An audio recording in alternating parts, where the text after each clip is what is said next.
Hey guys, let's go a little bit crazy this week. At the moment, we've got banks out there with some pretty fat cap margins that the Commerce Commission should be taking a closer look at. We've got 1 year rates at 6.29 when the swap rate today is hovering around the 4% mark. That's a gross margin of 2.2%. Now that's high. Typically we would expect the banks to be pricing anywhere between 1.5% and 1.8%.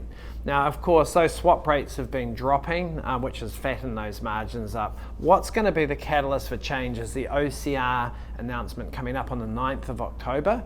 Either before that or soon afterwards, we should see a bit of competition from the banks, decreasing those margins back to around 180 points. What that means is a 1 year rate of around 5.85.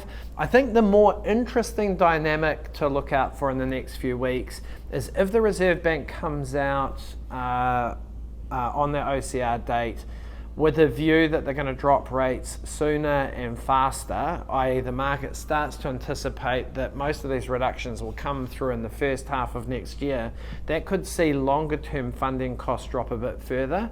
And there's a distinct possibility, either towards the end of this year or early next year, we could see a 3-year fixed home loan rate below 5%. Now that's a big call right now, but let's see what happens over the next 4 to 6 weeks. We could see a 3-year fixed rate at 4.95 in the next couple of months. Now if that were to occur, I'm thinking that's starting to look really attractive. So there's a dynamic that's changing.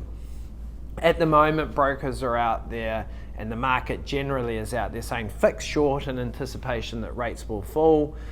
Generally speaking, we're keeping people on floating rates ahead of this OCR announcement, or doing short-term fixed rates generally for up to 6 months.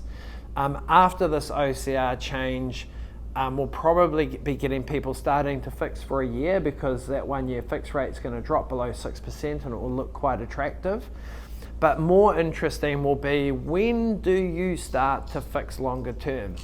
And if we get rates below 5% in the next 2 to 3 months, I think that's going to be a really interesting conversation. Me, for one, I'd probably be going out there because I really want to get the impact of that lower interest rate. And once rates are below 5%, I think they're getting very close to their long-term averages. So nothing really to do right now. I think it's just sit, wait, ideally on a floating rate. Let's see how this OCR change pans out.